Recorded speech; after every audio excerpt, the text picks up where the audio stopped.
La catacumba nueva, de Arthur Conan Doyle.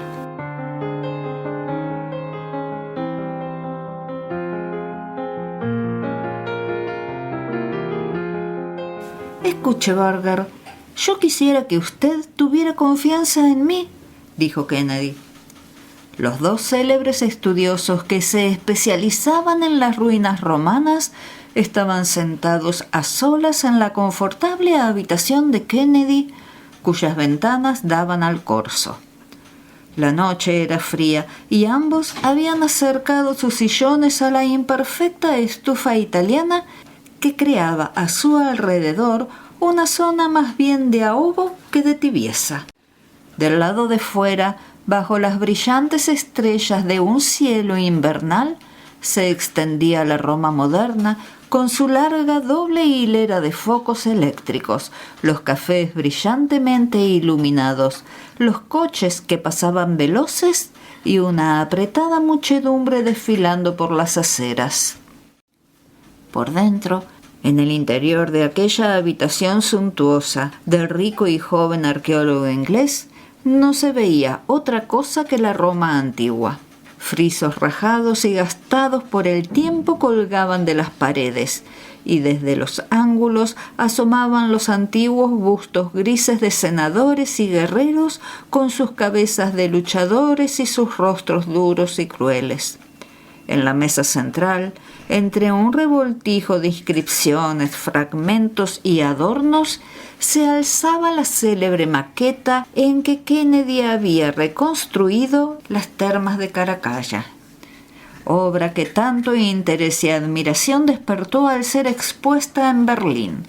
Del techo colgaban ánforas y por la lujosa alfombra turca había desparramadas las más diversas rarezas. Y ni una sola de todas esas cosas carecía de la mayor inatacable autenticidad, aparte de su insuperable singularidad y valor, porque Kennedy, a pesar de que tenía poco más de 30 años, gozaba de celebridad europea en esta rama especial de investigaciones, sin contar con que disponía de esa abundancia de fondos que en ocasiones resulta un obstáculo fatal para las energías del estudioso, o que, cuando su inteligencia sigue con absoluta fidelidad el propósito que la guía, le proporciona ventajas enormes en la carrera hacia la fama. El capricho y el placer habían apartado frecuentemente a Kennedy de sus estudios, pero su inteligencia era agresiva y capaz de esfuerzos largos y centrados, que terminaban en vivas reacciones de laxitud sensual. Su hermoso rostro de frente alta y blanca, su nariz agresiva y su boca algo blanda y sensual constituían un índice justo de aquella transacción a que la energía y la debilidad habían llegado dentro de su persona. Su acompañante, Julius Barger, era hombre de un tipo muy distinto. Llevaba en sus venas una mezcla curiosa de sangre. El padre era alemán y la madre italiana, y le transmitieron las cualidades de solidez propias del norte, junto con un mayor atractivo y simpatía característicos del sur. Unos ojos azules teutónicos iluminaban su rostro moreno curtido por el sol, y se elevaba por encima de ellos una frente cuadrada, maciza, con una orla de tupidos cabellos rubios que la enmarcaban. Su mandíbula, de contorno fuerte y firme, estaba completamente rasurada, dando con frecuencia ocasión a que su acompañante comentase lo mucho que hacía recordar a los antiguos bustos romanos que acechaban desde las sombras en los ángulos de su habitación. Bajo su dura energía de alemán se percibía siempre un asomo de sutileza italiana, pero su sonrisa era tan honrada y su mirada tan franca que todos comprendían que aquello era solo un índice de su ascendencia, sin proyección real sobre su carácter. Por lo que se refiere a años y celebridad, se encontraba a idéntico nivel que su compañero inglés, pero su vida y su tarea habían sido mucho más difíciles. Llegado 12 años antes a Roma como estudiante pobre, vivió desde entonces de pequeñas becas que la Universidad de Bonn le otorgaba para sus estudios. Lenta, dolorosamente y con tenacidad porfiada y extraordinaria, guiado por una sola idea, había escalado peldaño a peldaño la escalera de la fama, llegando a ser miembro de la Academia de Berlín, y tenía en la actualidad toda clase de razones para esperar verse pronto elevado a la cátedra de la más importante de las universidades alemanas. Ahora bien, lo unilateral de sus actividades, si por un lado lo había elevado al mismo nivel que el rico y brillante investigador inglés, había hecho que quedase infinitamente por debajo de éste en todo lo que caía fuera del radio de su trabajo. Barger no dispuso nunca en sus estudios de un paréntesis que le permitiese cultivar el trato social. Únicamente cuando hablaba de temas que caían dentro de su especialidad, el rostro de Barger adquiría vida y expresión. En los demás momentos permanecía silencioso y molesto, con excesiva conciencia de sus propias limitaciones en otros temas más generales. Y sentía impaciencia ante la cháchara sin importancia, que es un refugio convencional para todas aquellas personas que no tienen ninguna idea propia que expresar. A pesar de todo eso, Kennedy y Barger mantuvieron trato por espacio de algunos años, y al parecer ese trato maduró poco a poco hasta convertirse en una amistad de los dos rivales, de personalidad tan diferente. La base y el arranque de esa situación residían en que tanto el uno como el otro eran, dentro de su especialidad, los únicos de la generación joven con saber y entusiasmo suficientes para valorarse mutuamente. Su interés y sus actividades comunes los habían puesto en contacto, y ambos habían sentido la mutua atracción de su propio saber. Este hecho se había ido luego complementando con otros detalles. A Kennedy le divertían la franqueza y la sencillez de su rival, y Barger, en cambio, se había sentido fascinado por la brillantez y vivacidad que habían convertido a Kennedy en uno de los hombres más populares entre la alta sociedad romana.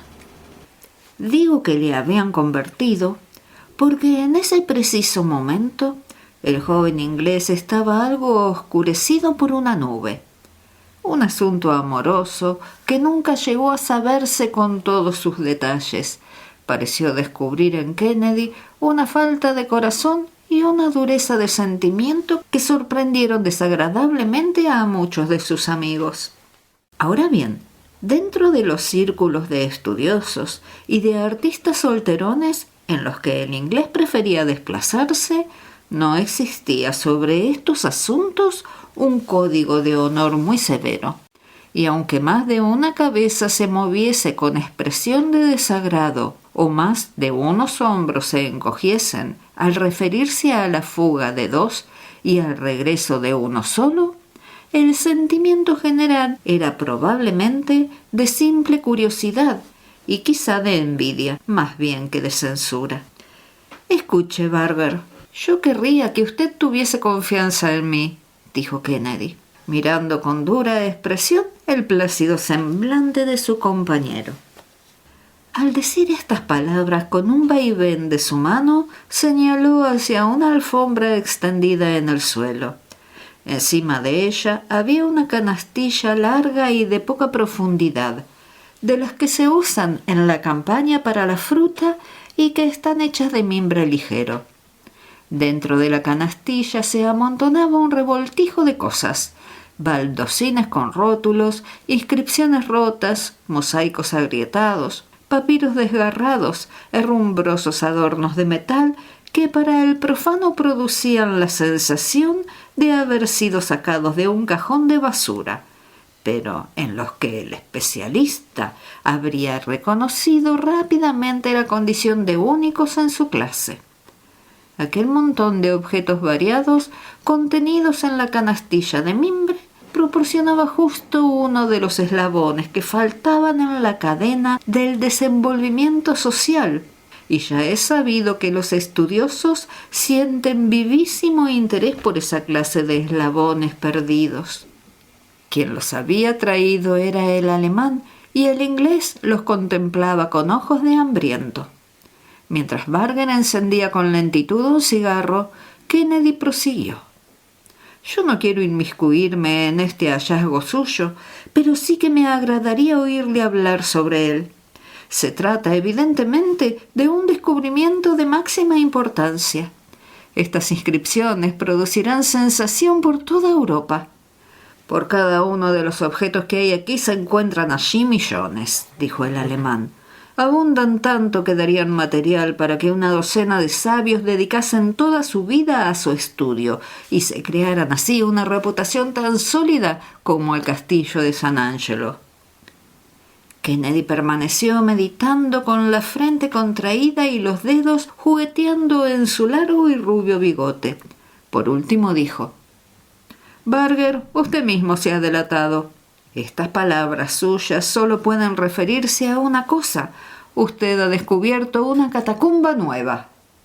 «No he dudado ni por un momento de que usted llegaría a esa conclusión examinando estos objetos». «Desde luego, parecían apuntar en ese sentido, pero sus últimas observaciones me dieron la certidumbre.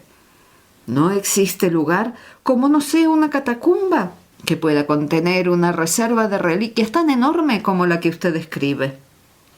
«Así es, la cosa no tiene misterio. En efecto, he descubierto una catacumba nueva». «¿Dónde?» «Ese es mi secreto, querido Kennedy. Basta decir que su situación es tal que no existe una probabilidad entre 1.000.000 de que alguien la descubra. Pertenece a una época distinta de todas las catacumbas conocidas y estuvo reservada a los enterramientos de cristianos de elevada condición, y por eso los restos y las reliquias son completamente distintos de todo lo que se conoce hasta ahora.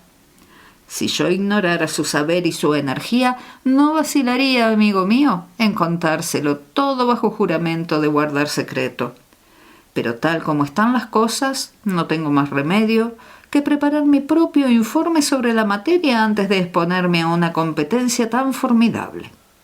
Kennedy amaba su especialidad con un amor que llegaba casi a la monomanía, con un amor al que se mantenía fiel en medio de todas las distracciones que se le brindan a un joven rico y disoluto.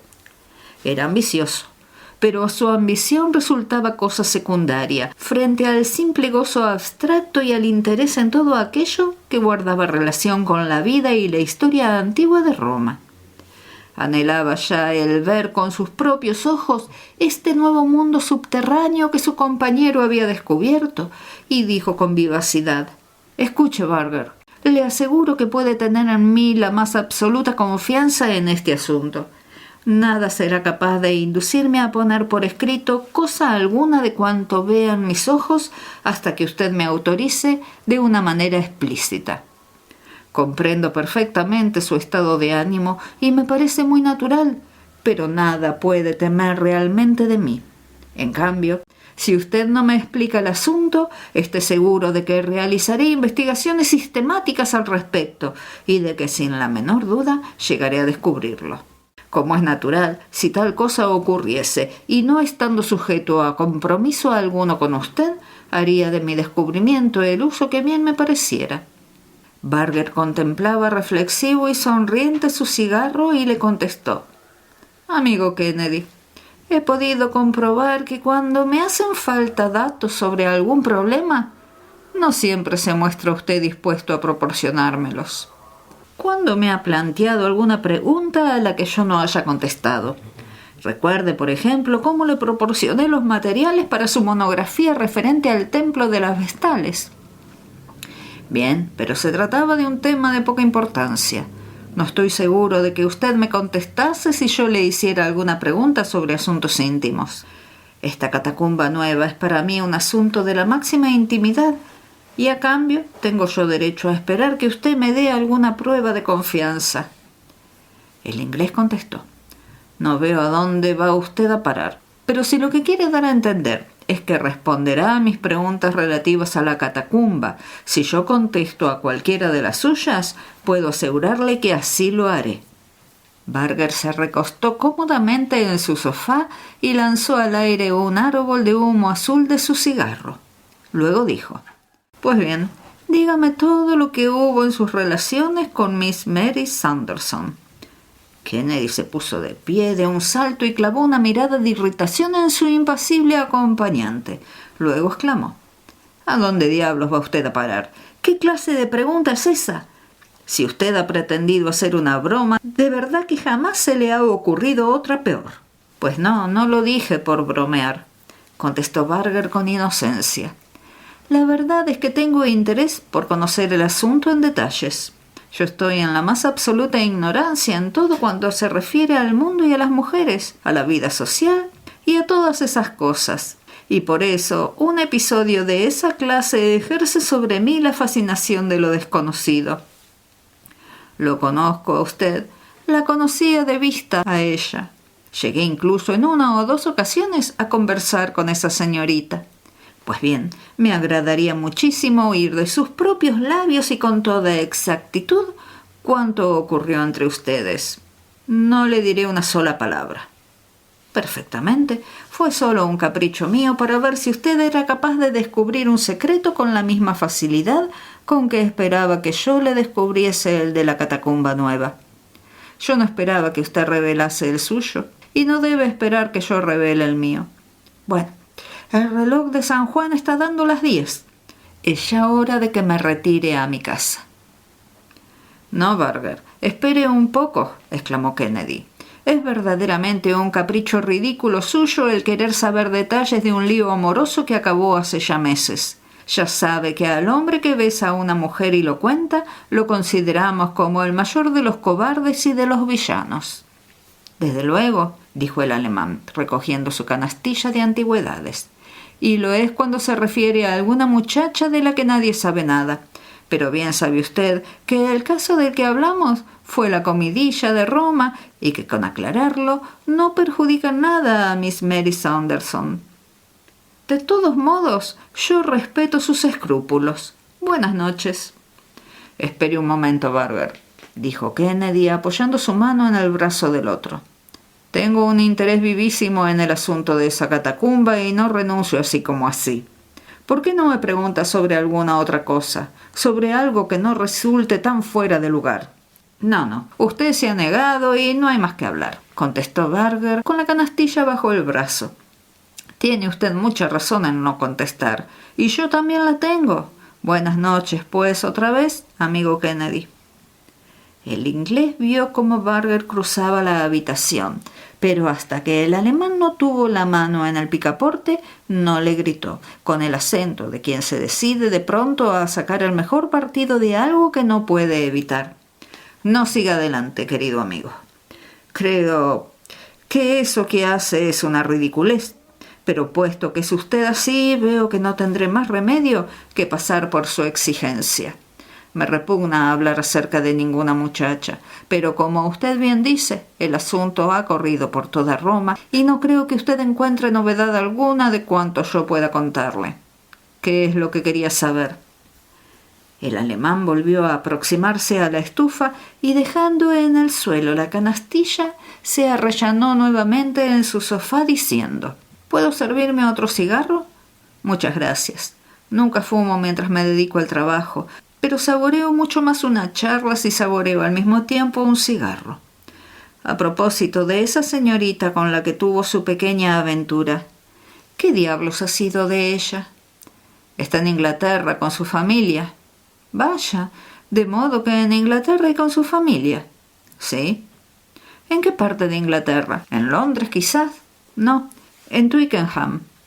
«Mi querido Kennedy, tendrá que saber disculpar mi curiosidad y atribúyala a mi ignorancia del mundo. Desde luego que resulta asunto sencillo el convencer a una señorita joven de que se fugue con uno durante 3 semanas y entregarla luego a sus familiares de... ¿Cómo dijo que se llama la población?». «Twickenham». «Eso es, Twickenham. Pero es algo que se sale tan por completo de todo lo que yo he hecho que no consigo imaginarme siquiera cómo se las arregló usted. Por ejemplo, si hubiese estado enamorado de esa joven, es imposible que ese amor desapareciese en 3 semanas, de modo que me imagino que nunca la amó. Pero si no la amaba, ¿Para qué levantó usted semejante escándalo que ha redundado en su propio daño y que ha arruinado la vida de ella?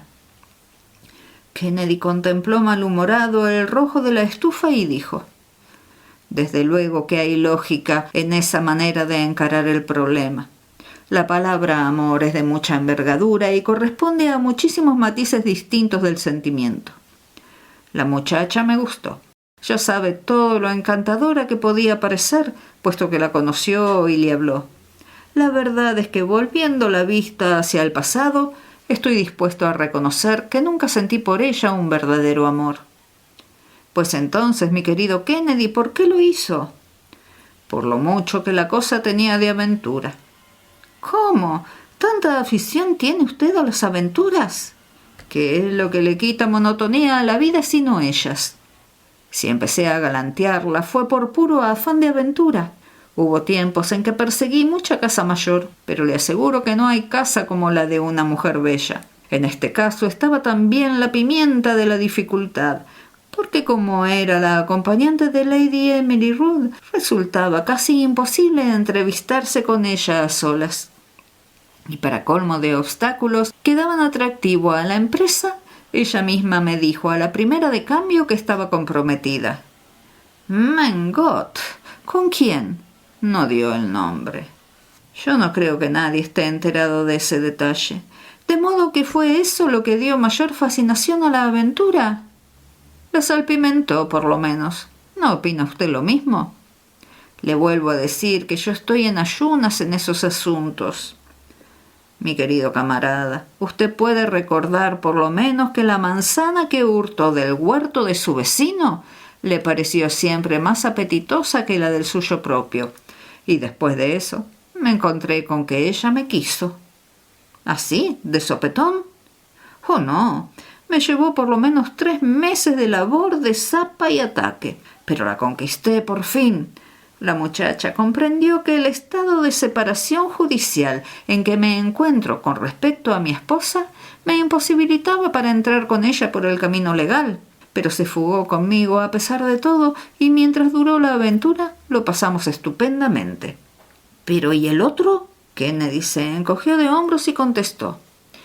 Yo creo que es un caso de supervivencia de los mejores. Si él hubiese sido el mejor de los dos, ella no lo habría abandonado. Pero basta ya del tema porque ha llegado a hastiarme. Solo otra pregunta. ¿Cómo se desembarazó de ella a las 3 semanas? En ese tiempo, como usted comprenderá, ya había bajado un poco nuestra temperatura. Ella se negó a regresar a Roma, no queriendo reanudar el trato con quienes la conocían. Pues bien, Roma es una cosa indispensable para mí, y ya me dominaba la nostalgia de volver a mis tareas. Como verá, existía una razón potente para separarnos. Aparte de eso, y cuando estábamos en Londres, su anciano padre se presentó en el hotel y tuvimos una escena desagradable. Total, que la aventura tomó el peor cariz y yo me alegré de darla por terminada, aunque al principio eché terriblemente de menos a la muchacha. Bien, ya está. Cuento con que usted no repetirá ni una palabra de lo que acabo de contarle. Ni en sueños se me ocurriría tal cosa, Kennedy. Pero todo eso me ha interesado mucho porque me proporciona una visión de las cosas completamente distintas de la que yo acostumbro, debido a que conozco poco de la vida. Y después de eso, querrá que yo le hable de mi catacumba nueva. No merece la pena de que yo trate de describírsela, porque con mis datos verbales jamás llegaré usted a encontrarla. Lo único que viene al caso es que le lleve a ella. Sería una cosa magnífica. ¿Cuándo le gustaría ir? Cuanto antes mejor. Me muero por visitarla. Pues bien, hace una noche espléndida, aunque un poquitín fría. Podemos emprender la excursión dentro de 1 hora. Es preciso que adoptemos toda clase de precauciones para que el descubrimiento no trascienda de nosotros dos. Si alguien nos viera salir en pareja a explorar, sospecharía que algo está en marcha. Desde luego, contestó Kennedy. Toda precaución es poca. ¿Queda lejos? A unas millas de aquí. ¿No será mucha distancia para hacerla a pie? Al contrario, podemos ir paseando sin dificultad. Entonces, eso es lo mejor. Si un cochero nos dejara a noche cerrada en algún sitio solitario, le entrarían recelos. Así es, creo que lo mejor que podemos hacer es citarnos para las 12 de la noche en la puerta de la Vía Apia. Yo necesito regresar a mi domicilio para proveerme de cerillas, velas y todo lo demás. Magnífico, Barger. Es usted verdaderamente amable al acceder a revelarme este secreto, y le prometo no escribir nada al respecto hasta después de que haya publicado su memoria. Hasta luego, pues. A las 12 me encontrará en la puerta. Cuando Barger, embozado en un capote de estilo italiano y con una linterna colgando de su mano derecha, llegó al lugar de la cita, vibraban por la fría y clara atmósfera de la noche las notas musicales de las campanas de aquella ciudad de los 1000 relojes. Kennedy salió de la oscuridad y se le acercó. El alemán le dijo riendo: «Es usted tan apasionado para el trabajo como para el amor». «Tiene razón, porque llevo esperándolo casi media hora». «Espero que no haya dejado ninguna clave que permita a otros suponer a qué lugar nos dirigimos». «No soy tan estúpido como para eso. Además, el frío se me ha metido hasta los huesos. Vamos andando, Barger, y entremos en calor con una rápida caminata». Las pisadas de ambos resonaban ágiles sobre el tosco pavimento de piedra de la lamentable vía, único resto que queda de la carretera más célebre del mundo. No tuvieron mayores encuentros que el de un par de campesinos que marchaban de la taberna a su casa y algunos carros de otros que llevaban sus productos al mercado de Roma. Avanzaron, pues, con rapidez por entre las tumbas colosales que asomaban de entre la oscuridad a uno y otro lado. Cuando llegaron a las catacumbas de San Calixto y vieron alzarse frente a ellos, sobre el telón de fondo de la luna naciente, el gran bastión circular de Cecilia Metella, se detuvo Barger, llevándose la mano a un costado. «Sus piernas son más largas que las mías y está más acostumbrado a caminar», dijo riéndose. «Me parece que el sitio en que tenemos que desviarnos queda por aquí. Sí, en efecto, hay que doblar la esquina de esa trattoria. El sendero que sigue es muy estrecho, de manera que quizás sea preferible que yo marche delante». Había encendido su linterna. Alumbrados por su luz, pudieron seguir por una huella angosta y tortuosa que serpenteaba por las tierras pantanosas de la campaña. El enorme acueducto de Roma se alargaba igual que un gusano monstruoso por el claro de luna, y su camino pasaba por debajo de uno de los descomunales arcos, dejando a un lado la circunferencia del mundo de ladrillos en ruinas de un viejo anfiteatro. Barger se detuvo al fin junto a un solitario establo de madera y sacó de su bolsillo una llave. Kennedy, al verlo, exclamó: «No es posible que su catacumba esté dentro de una casa». «La entrada sí que lo está. Eso es precisamente lo que evita el peligro de que nadie la descubra». «¿Está enterado el propietario?» «Ni mucho menos. Él fue quien hizo un par de hallazgos por los que yo deduje, casi con seguridad, que la casa estaba construida sobre la entrada de una catacumba. En vista de eso, se la alquilé y realicé yo mismo las excavaciones. Entre usted y cierre luego la puerta». Era una construcción larga y vacía, con los pesebres de las vacas a lo largo de una de las paredes. Barger depositó su linterna en el suelo y la tapó con su gabán, salvo en un solo sentido, diciendo: «Podría llamar la atención si alguien viese luz en un lugar abandonado como este. Ayúdeme a levantar esta plataforma de tablas». Entre el suelo y las tablas había, en el ángulo, algo de holgura, y los dos sabios fueron levantándolas una a una y colocándolas de pie, apoyadas en la pared. Se veía en el fondo una abertura cuadrada y una escalera de piedra antigua por la que se descendía a las profundidades de la caverna. «Tenga cuidado», gritó Barger al ver que Kennedy, aguijoneado por la impaciencia, se lanzaba escaleras abajo. «Es una verdadera madriguera de conejos, y quien se extravía en su interior tiene 100 probabilidades contra una de quedarse dentro. Espere a que yo traiga la luz». «Si tan complicada es, ¿cómo se las arregla para orientarse?». Pasé al principio verdaderos momentos de angustia, pero poco a poco he aprendido a ir y venir con seguridad. Las galerías están construidas con cierto sistema, pero una persona desorientada y sin luz no sabría salir.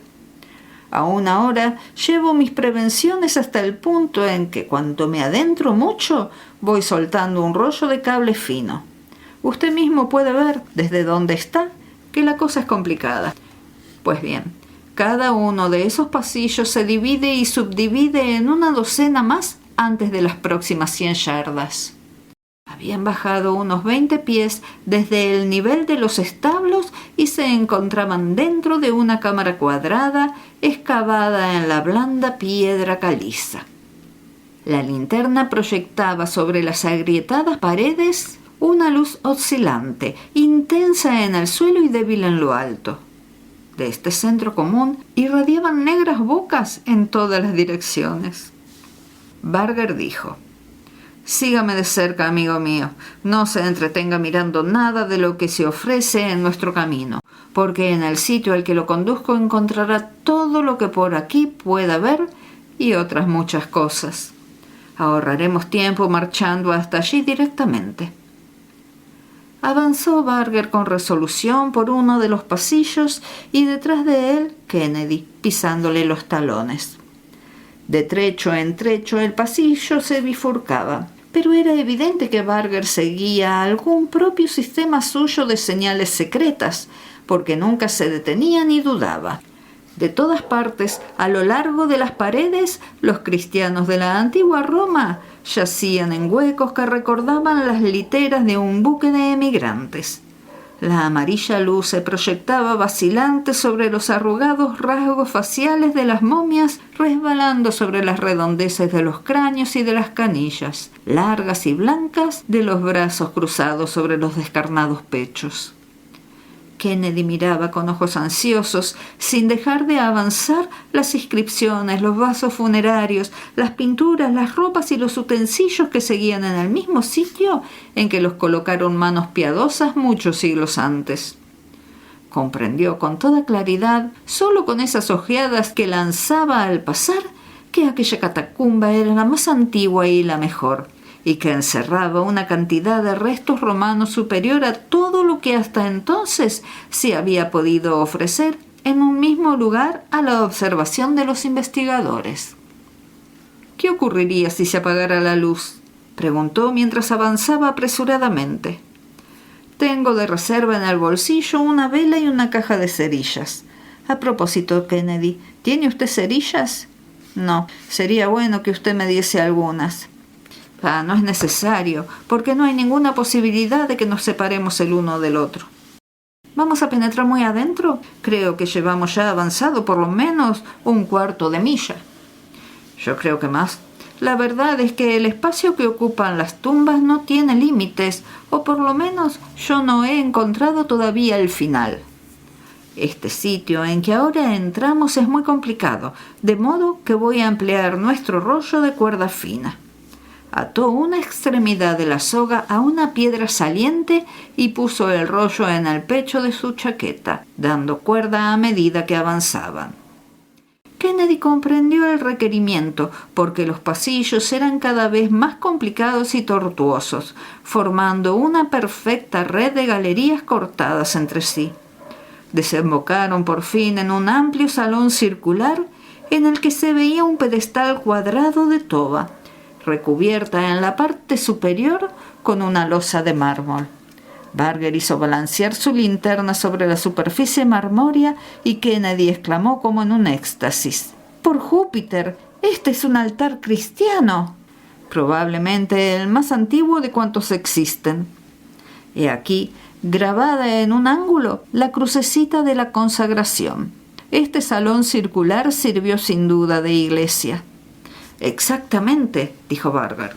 «Si yo dispusiera de más tiempo, me gustaría enseñarle todos los cuerpos enterrados en los nichos de estas paredes, porque son de los primeros papas y obispos de la iglesia, y fueron enterrados con sus mitras, báculos y todas sus insignias canónicas. Acérquese a mirar ese que hay allí». Kennedy cruzó el salón y se quedó contemplando la fantasmal cabeza, que quedaba muy holgada dentro de la mitra hecha jirones y comida por la polilla. «Esto es interesantísimo», exclamó, y pareció que su voz resonaba con fuerza en la concavidad de la bóveda. «En lo que a mí concierne es algo único. Acérquese con la linterna, Burger, porque quiero examinar todos estos nichos». Pero el alemán se había alejado hasta el lado contrario de aquel salón y estaba de pie en el centro de un círculo de luz. ¿Sabe usted la cantidad de vueltas y más vueltas equivocadas que hay desde aquí hasta las escaleras?, preguntó. «Son más de 2000. Sin duda, los cristianos recurrieron a ese sistema como medio de protección. Hay 2000 probabilidades contra una de que, incluso disponiendo de una luz, consiga una persona salir de aquí. Pero si tuviese que hacerlo moviéndose entre tinieblas, le resultaría muchísimo más difícil». «Así lo creo también. Además, estas tinieblas son cosa de espanto. En una ocasión quise hacer un experimento para comprobarlo. Vamos a repetirlo ahora». Burger se inclinó hacia la linterna y un instante después Kennedy sintió como que una mano invisible le oprimía con gran fuerza los dos ojos. Hasta entonces no había sabido lo que era oscuridad. Esta de ahora parecía oprimirlo y aplastarlo. Era un obstáculo sólido cuyo contacto evitaba el avance del cuerpo. Kennedy alargó las manos como para empujar lejos de él las tinieblas y dijo: «Basta ya, Burger, encienda otra vez la luz». Pero su compañero rompió a reír, y dentro de aquella habitación circular la risa parecía proceder de todas partes al mismo tiempo. El alemán dijo después: «Amigo Kennedy, parece que se siente usted inquieto». «Venga ya, hombre, encienda la luz», exclamó Kennedy con impaciencia. «Es una cosa extraña, Kennedy, pero yo sería capaz de decir en qué dirección se encuentra usted guiándome por la voz. ¿Podría usted decir dónde me encuentro yo?» «No, porque parece estar en todas partes». «Si no fuese por esta cuerdecita que tengo en mi mano, yo no tendría la menor idea del camino que debo seguir». «Lo supongo. Encienda una luz, hombre, y dejémonos ya de tonterías». «Pues bien, Kennedy, tengo entendido que hay dos cosas a las que es usted muy aficionado. Una de ellas es la aventura y la otra, el que tenga obstáculos que vencer. En este caso, la aventura ha de consistir en que usted se las arregle para salir de esta catacumba.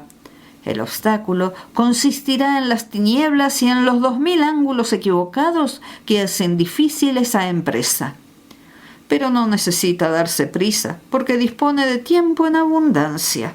Cuando haga un alto de cuando en cuando para descansar, me agradaría que usted se acordase precisamente de Miss Mary Sanderson y que reflexionara en si se portó usted con ella con toda decencia». «¿A dónde va usted a parar con eso, maldito demonio?», bramó Kennedy. Había empezado a correr de un lado para otro, moviéndose en pequeños círculos y aferrándose con ambas manos a la sólida oscuridad. «Adiós», dijo una voz burlona ya desde la distancia. «Kennedy, basándome en su misma exposición del asunto, la verdad es que no creo que usted hizo lo que debía en lo relativo a esa muchacha. Sin embargo, hay un pequeño detalle que usted por lo visto no conoce y que yo estoy en condiciones de proporcionárselo. Miss Anderson estaba comprometida para casarse con un pobre diablo, con un desgarbado investigador que se llamaba Julius Burger». Se oyó en alguna parte un rozamiento, un vago sonido de un pie que golpeaba en una piedra, y de pronto cayó el silencio sobre aquella iglesia cristiana de la antigüedad. Fue un silencio estancado, abrumador, que envolvió por todas partes a Kennedy, lo mismo que el agua envuelve a un hombre que se está ahogando. Unos 2 meses después, corrió por toda la prensa europea el siguiente relato.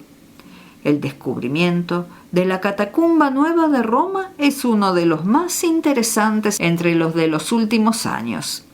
La catacumba se encuentra situada a alguna distancia hacia el oriente de las conocidas bóvedas de San Calixto.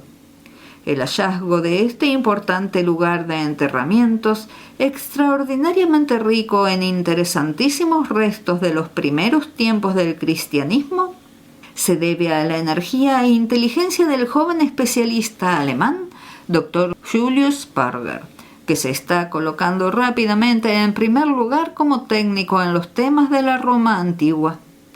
Aunque el Dr. Burger haya sido el primero en llevar al público la noticia de su descubrimiento, parece que otro aventurero con menos suerte se le adelantó. Unos meses atrás desapareció repentinamente de las habitaciones que ocupaba en el Corso el conocido e investigador inglés Mr. Kennedy. Se hicieron conjeturas asociando esa desaparición con el escándalo social que tuvo lugar poco antes, suponiéndose que se había visto por ello impulsado a abandonar Roma. Por lo que ahora se ve, dicho señor fue víctima del fervoroso amor a la arqueología, que lo había elevado a un plano distinguido entre los investigadores actuales. Su cadáver ha sido descubierto en el corazón de la catacumba nueva, y del estado de sus pies y de sus botas se deduce que caminó días y días por los tortuosos pasillos que hacen de estas tumbas subterráneas un lugar peligroso para los exploradores.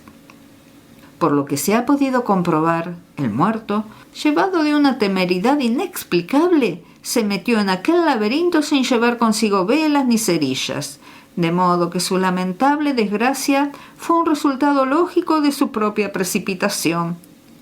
Lo más doloroso del caso es que el Dr. Julius Burger era íntimo amigo del difunto, por lo que su júbilo ante el extraordinario descubrimiento que ha tenido la suerte de hacer se ha visto grandemente mellado por el espantoso final de su camarada y compañero de trabajos.